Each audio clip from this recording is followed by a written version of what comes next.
नमस्कार। Friction part 3 में आपका स्वागत है। इससे पहले हमने फ्रिक्शन के पार्ट 1 में डिस्कस किया व्हाट इज़ फ्रिक्शन, फ्रिक्शन क्या होता है, टाइप्स ऑफ फ्रिक्शन, फ्रिक्शन के प्रकार कौन कौन से हैं, नॉर्मल रिएक्शन अभिलंब प्रतिक्रिया क्या होती है। पार्ट 2 में हमने डिस्कस किया एडवांटेजेस ऑफ फ्रिक्शन, घर्षण के लाभ क्या हैं, डिसएडवांटेजेस ऑफ फ्रिक्शन, घर्षण की हानियां क्या हैं, लुब्रिकेशन स्नेहन किसे कहते हैं, एडवांटेजेस ऑफ लुब्रिकेशन स्नेहन के लाभ क्या हैं। फ्रिक्शन पार्ट 1 और पार्ट 2 का लिंक आपको डिस्क्रिप्शन बॉक्स में मिल जाएगा। इस वीडियो के टॉप राइट कॉर्नर पर आई बटन में भी आपको इन पार्ट्स के लिंक मिल जाएंगे। फ्रिक्शन पार्ट 3 में हम डिस्कस करेंगे लॉज ऑफ फ्रिक्शन, घर्षण के नियम क्या हैं, कोफिशिएंट ऑफ फ्रिक्शन, घर्षण गुणांक किसे कहते हैं, एंगल ऑफ फ्रिक्शन, घर्षण कोण किसे कहते हैं, एंगल ऑफ रिपोज, विराम का कोण क्या होता है। इसके साथ साथ हम डिस्कस करेंगे फोर्स ऑफ फ्रिक्शन, घर्षण बल। पहली कंडीशन में when the applied force is horizontal, जब आरोपित बल क्षैतिज हो उस कंडीशन में फोर्स ऑफ फ्रिक्शन घर्षण बल क्या रहेगा। और सेकंड कंडीशन है हमारे पास when the force is inclined at an angle theta with the horizontal, जब आरोपित बल क्षैतिज तल से थीटा कोण पर हो तो उस कंडीशन में फोर्स ऑफ फ्रिक्शन या घर्षण बल हमारा क्या रहेगा। सबसे पहले हम डिस्कस करते हैं लॉज ऑफ फ्रिक्शन, घर्षण के नियम। घर्षण का पहला नियम है the force of friction is directly proportional to normal reaction R between two surfaces.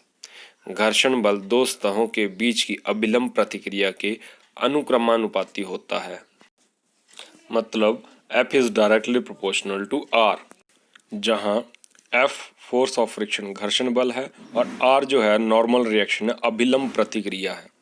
Simple शब्दों में कहूं तो यदि नॉर्मल रिएक्शन ज़्यादा होगी तो फोर्स ऑफ फ्रिक्शन भी ज़्यादा होगा, और यदि नॉर्मल रिएक्शन कम होगी तो फोर्स ऑफ फ्रिक्शन भी कम होगा। यह था घर्षण का पहला नियम। अब हम बात करते हैं घर्षण के दूसरे नियम की। The coefficient of static friction is slightly greater than the coefficient of kinetic friction.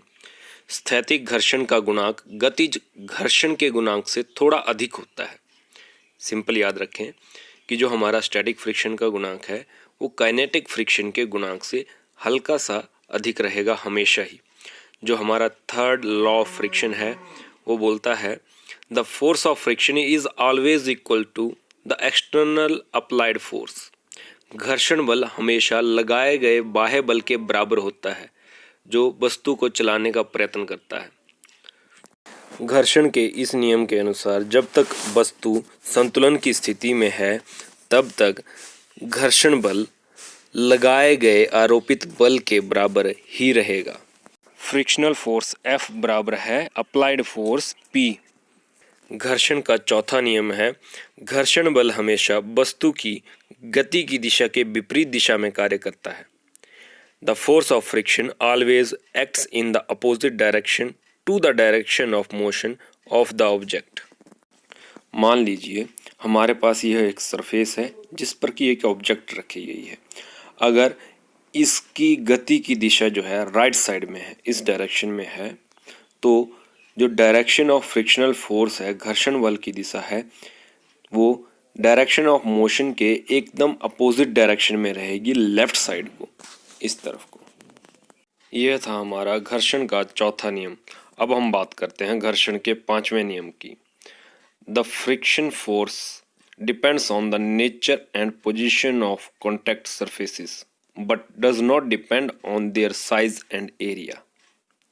घर्षण बल संपर्क सतहों की प्रकृति व स्थिति पर निर्भर करता है परंतु उनके आकार और क्षेत्रफल पर निर्भर नहीं करता है।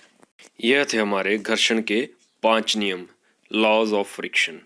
आगे डिस्कस करेंगे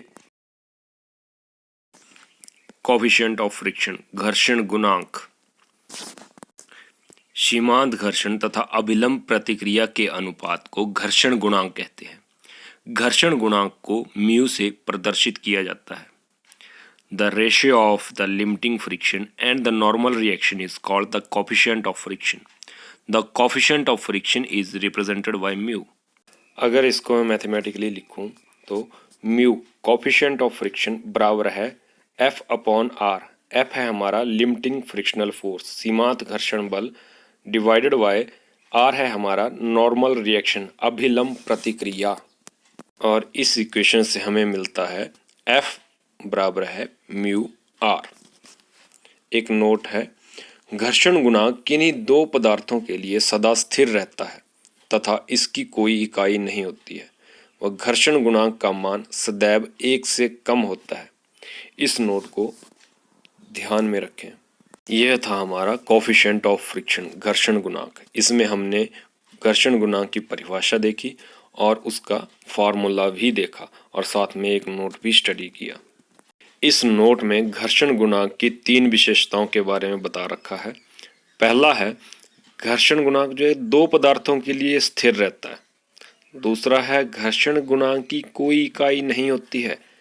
और तीसरा है घर्षण गुणांक का मान सदैव 1 से कम होता है।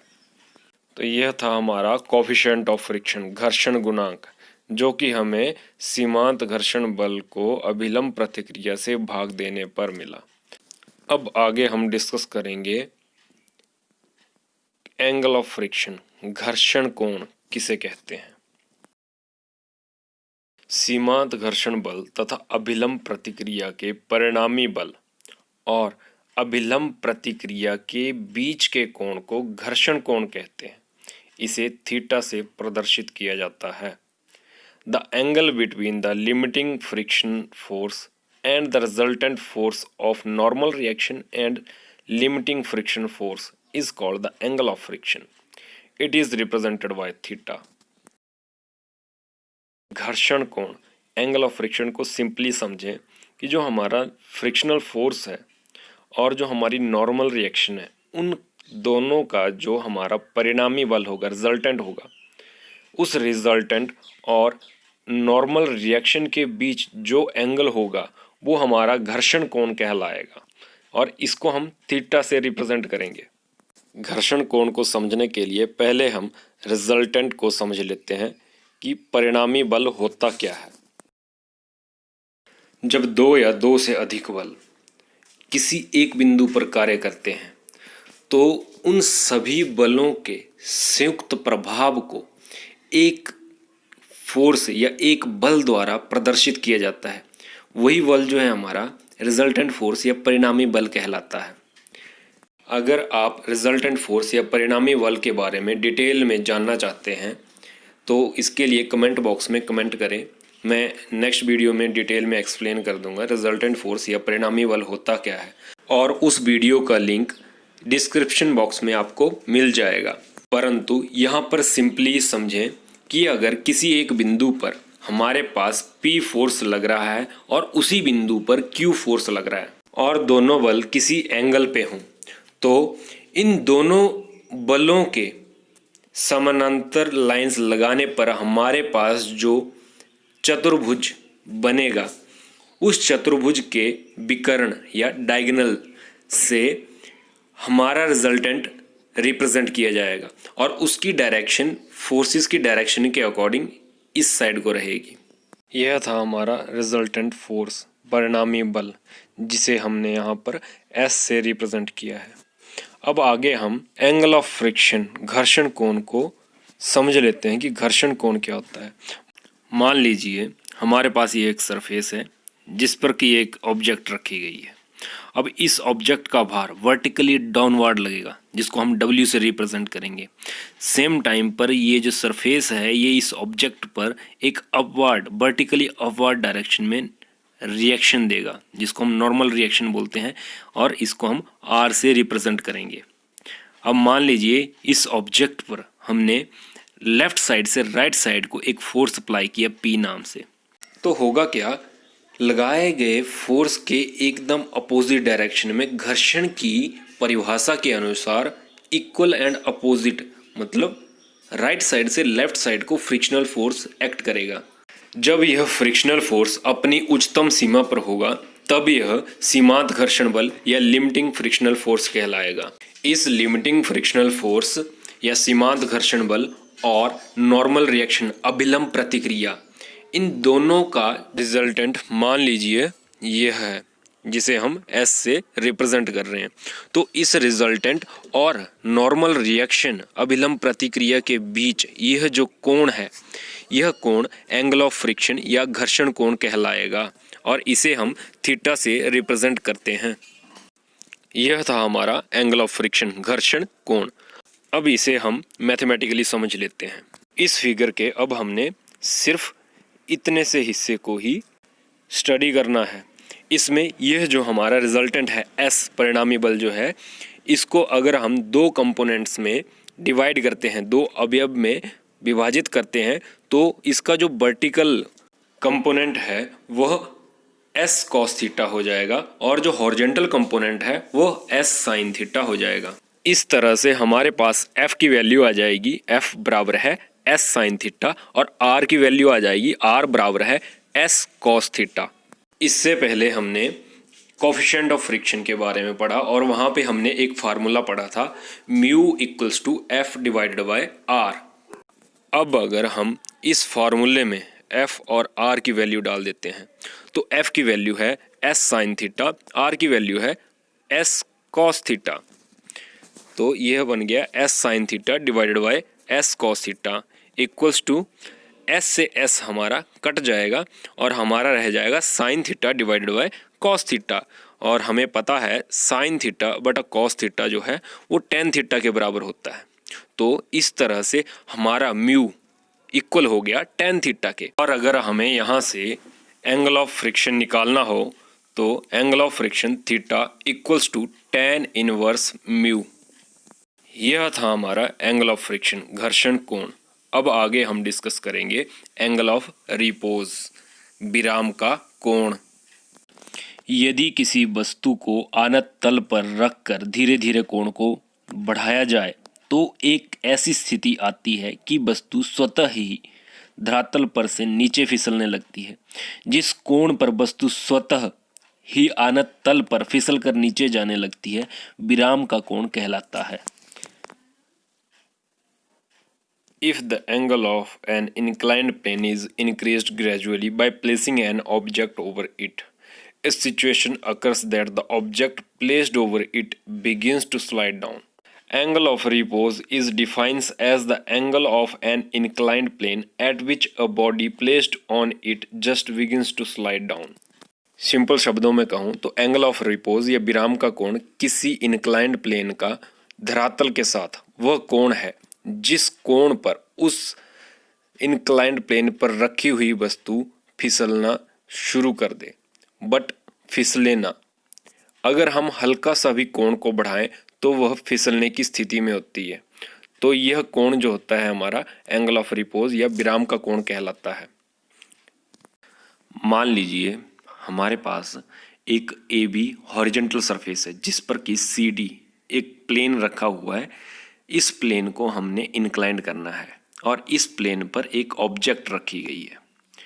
सी को फिक्स करके जैसे जैसे हम डी को मूव करते चलेंगे, इंक्लाइंड करते चलेंगे प्लेन को, तो सी डी प्लेन और ए बी हॉरिजॉन्टल प्लेन के बीच में एंगल धीरे धीरे बढ़ता जाएगा। जैसे जैसे हम इसको बढ़ाते चलेंगे एक टाइम आएगा जब ऑब्जेक्ट जो है मूव कर जाएगी नीचे की तरफ को, बट उससे पहले जब तक ऑब्जेक्ट मूव नहीं कर रही है वो मैक्सिमम एंगल जो है वह हमारा एंगल ऑफ रिपोज कहलाता है।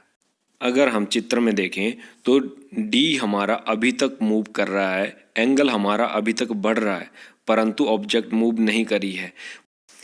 एंगल को बढ़ाते बढ़ाते एक पोजीशन ऐसी आएगी कि यदि हम हल्का सा भी एंगल बढ़ाएंगे तो ऑब्जेक्ट नीचे की तरफ को स्लाइड कर जाएगी। और मान लीजिए यह वह पोजीशन है जहां पर अगर हम हल्का सा भी एंगल बढ़ाते हैं तो ऑब्जेक्ट नीचे की तरफ को स्लाइड कर जाएगी।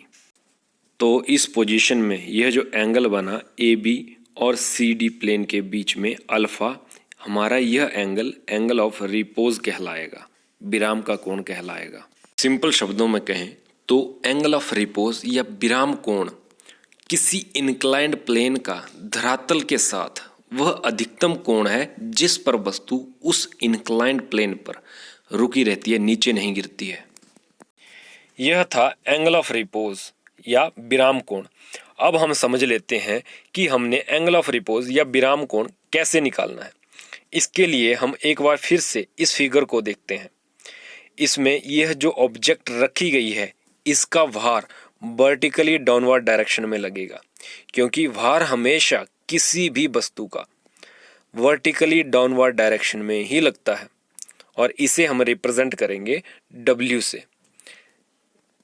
इस फिगर में यह जो CD प्लेन है यह वस्तु पर अभिलंब प्रतिक्रिया करेगा, जो कि परपेंडिकुलर रहेगी CD प्लेन के, और इसकी डायरेक्शन अपवर्ड रहेगी, और इसे हम रिप्रेजेंट करेंगे R से।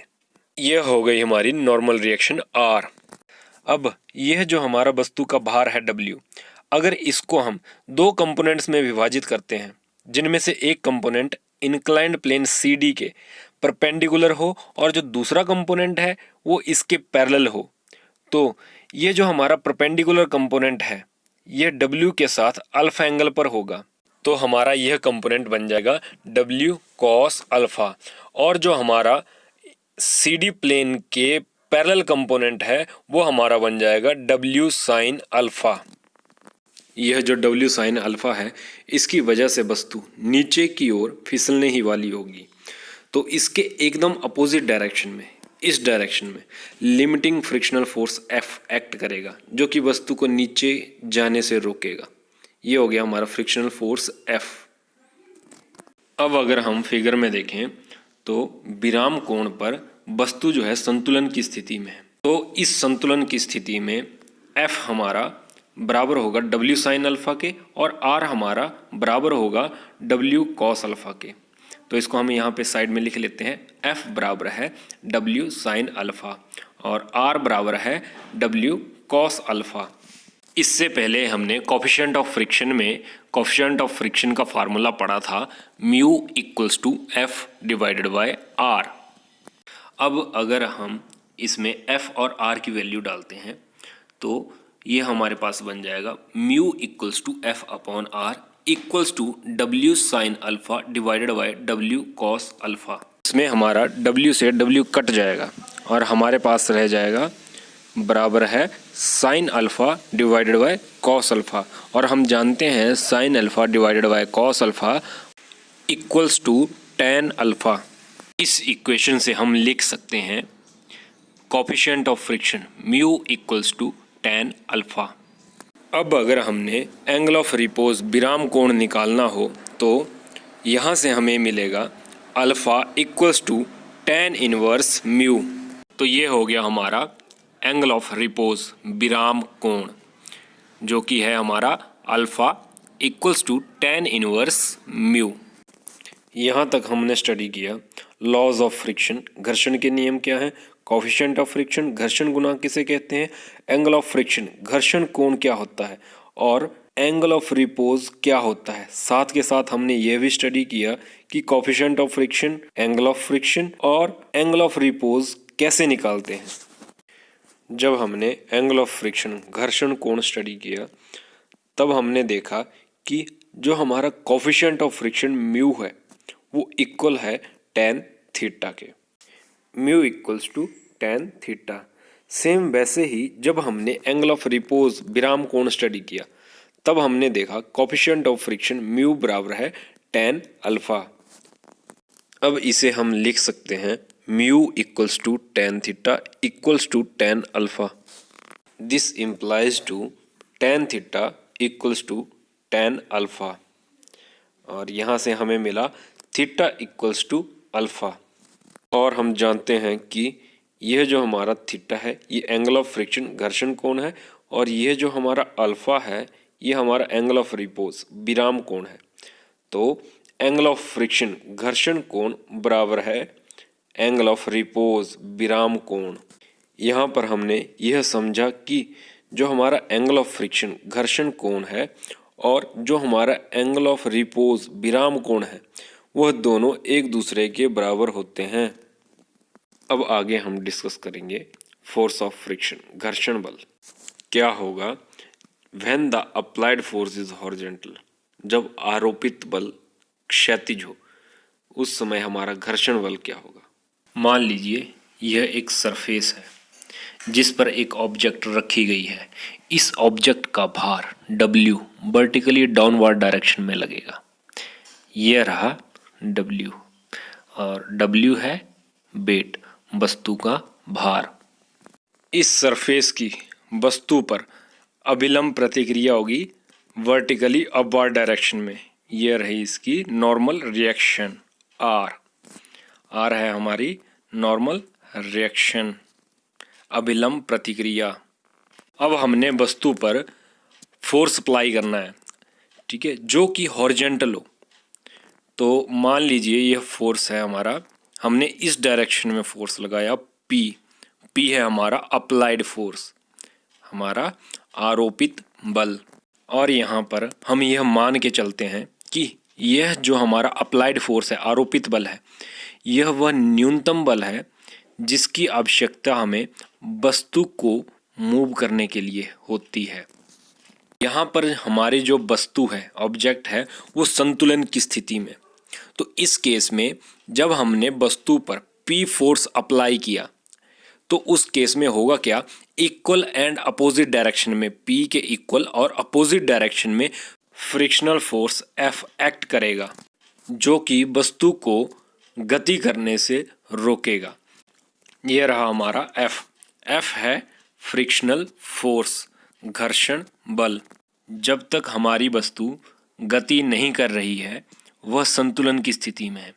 अगर यहाँ पर हम फिगर को सही से देखें तो संतुलन की स्थिति में हमें यहाँ से मिलेगा W इक्वल्स टू R, यानी कि जो वस्तु का भार है W वो बराबर रहेगा नॉर्मल रिएक्शन R के। और दूसरा हमें यहाँ से मिलेगा F इक्वल्स टू P, यानी कि हमारा जो फ्रिक्शनल फोर्स है, घर्षण बल है, वो हमारा बराबर रहेगा अप्लाइड फोर्स के, आरोपित बल के। इसके अतिरिक्त घर्षण गुणांक में हमने एक फार्मूला और देखा था, वो है F equals to mu R, जिसमें F हमारा घर्षण बल है, म्यू हमारा कोएफिशिएंट ऑफ फ्रिक्शन है और R हमारा नॉर्मल रिएक्शन है। हो गया हमारा force of friction when the applied force is horizontal. जब हमारा आरोपित बल क्षैतिज हो तो उस केस में घर्षण बल क्या रहेगा वो हमने यहाँ पर समझ लिया। यदि हमारा अप्लाइड फोर्स हॉरिजॉन्टल हो तो उस केस में हमें कैलकुलेशंस करने के लिए यह 3 फार्मूले याद रखने हैं। अब आगे हम डिस्कस करेंगे second case, when the force is inclined at an angle theta with the horizontal. जब आरोपित बल क्षैतिज तल से थीटा कोण पर हो उस केस में घर्षण बल क्या होगा। एक बार फिर से देखें, यह रहा हमारे पास सरफेस जिस पर कि एक ऑब्जेक्ट रखी गई है। इस ऑब्जेक्ट का भार वर्टिकली डाउनवर्ड डायरेक्शन में रहेगा, यह रहा इसका भार W, और इसकी जो नॉर्मल रिएक्शन है इस ऑब्जेक्ट पे सरफेस की वो रहेगी अपवर्ड डायरेक्शन में, ये रही इसकी नॉर्मल रिएक्शन R। और जो हमारा अप्लाइड फोर्स P है वो इस बार हॉरिजॉन्टल ना होकर वह एक थीटा कोण पर झुका हुआ है। तो यह रहा हमारा अप्लाइड फोर्स P जो कि हॉरिजॉन्टल के साथ थीटा कोण पर झुका हुआ है, यह रहा हमारा एंगल थीटा। P हमारा वह न्यूनतम आरोपित बल है जिसकी हमें वस्तु को मूव करने के लिए आवश्यकता होती है। इस केस में भी घर्षण की परिभाषा के अनुसार इक्वल एंड अपोजिट डायरेक्शन में हमारा फ्रिक्शनल फोर्स एक्ट करेगा, ये रहा हमारा फ्रिक्शनल फोर्स F। अब यहाँ पर यह जो हमारा अप्लाइड फोर्स है P, जब हम इसको 2 कंपोनेंट्स में डिवाइड करेंगे, हॉरिजॉन्टल कंपोनेंट और वर्टिकल कंपोनेंट्स में, तो यह जो हमारा हॉरिजॉन्टल कंपोनेंट है यह हो जाएगा हमारा P cos थीटा, और यह जो वर्टिकल कंपोनेंट है यह हो जाएगा हमारा P sin थीटा। अब जैसा कि हमने पहले केस में स्टडी किया, अगर हमारी वस्तु मूव नहीं कर रही है तो यह जो है संतुलन की स्थिति में है। और इस फिगर में अगर हम देखें, अगर वस्तु संतुलन की स्थिति में है तो यहाँ से हमें मिलेगा W equals to R plus P sine theta. हमारा नॉर्मल रिएक्शन के साथ जो हमारा वर्टिकल कंपोनेंट है पी फोर्स का वो भी जुड़ जाएगा। तो ये हो जाएगा W equals to R plus P sine theta. अब अगर यहाँ पर हम R की वैल्यू निकालें तो यह बन जाता है R equals to W minus P sine theta. यह हो गई हमारी इक्वेशन 1। और यहाँ से हमें दूसरा मिल जाएगा F equals to P cos theta. और यह हो गई हमारी इक्वेशन नंबर 2। ओके। और इसके अलावा हमने पहले स्टडी किया कोफिशिएंट ऑफ फ्रिक्शन में F equals to mu R, यह 3 है। इसके बाद अगर हमने P की वैल्यू निकालनी है तो उसके लिए यह जो हमारे पास थर्ड फार्मूला है F is equal to mu R, इसमें हमने F और R की वैल्यू पुट करनी है इक्वेशन 1 और इक्वेशन 2 से। F की वैल्यू है हमारे पास P cos थीटा और R की वैल्यू है W minus P sine theta. तो थर्ड वाले में F is equal to mu R में F और R की वैल्यू पुट करने पे हमें मिलेगा P cos theta equals to mu bracket start W minus P sine theta bracket close. अब आगे हम अगर इसकी ब्रैकेट्स खोलते हैं तो ये हमारे पास बन जाएगा P cos theta equals to mu W minus mu P sine theta. इसके बाद हमने क्या करना है, जिसमें हमारा P फोर्स है ये P टर्म्स हमने एक साइड में कर लेनी है। जैसे ये जो हमारा minus mu P sine theta है राइट साइड में, इसको हमने लेफ्ट साइड में लेके जाना है। तो राइट साइड में यह माइनस में है, लेफ्ट साइड में जाके यह प्लस में हो जाएगा। तो ये हमारे पास बन जाएगा P cos theta plus mu P sine theta equals to mu W। अब यहाँ पर लेफ्ट साइड में P cos theta plus mu P sine theta में हमारे पास P कॉमन है, तो हमने क्या करना है P कॉमन निकाल लेना है। तो ये हमारे पास बन जाएगा P bracket start cos theta plus mu sine theta bracket close equals to mu W। अब हमारे पास यहाँ पर यह जो ब्रैकेट में cos theta plus mu sine theta है, जब हम इसको लेफ्ट साइड से राइट साइड लेके जाएंगे तो यहाँ पर यह मल्टीप्लिकेशन में है, तो दूसरी साइड राइट साइड जाने पर यह डिवीजन में चला जाएगा। तो हमारे पास बन जाएगा P equals to mu W divided by cos theta plus mu sine theta. तो यह आ गई हमारे पास P की वैल्यू। इसमें P जो हमारा है वो हमारा अप्लाइड फोर्स है, आरोपित बल है। म्यू हमारा कोफिशिएंट ऑफ फ्रिक्शन है, घर्षण गुणांक है। W हमारा वेट है, किसी ऑब्जेक्ट का भार है। और थीटा है हमारे पास P फोर्स का हॉरिजॉन्टल के साथ एंगल। तो यह था हमारे पास सेकंड केस, जिसमें हमारा जो अप्लाइड फोर्स है वो किसी एंगल थीटा पर झुका हुआ है हॉरिजॉन्टल से। तो इस केस में हमने 3 फार्मूले देखे। पहला फार्मूला था R equals to W minus P sine theta. दूसरा फार्मूला था F equals to P cos theta. और तीसरा था हमारे पास F is equal to mu R. इसके साथ साथ हमने एक और फार्मूला देखा जो कि आरोपित बल निकालने के लिए था, जो हमारा अप्लाइड फोर्स है उसको ज्ञात करने के लिए था।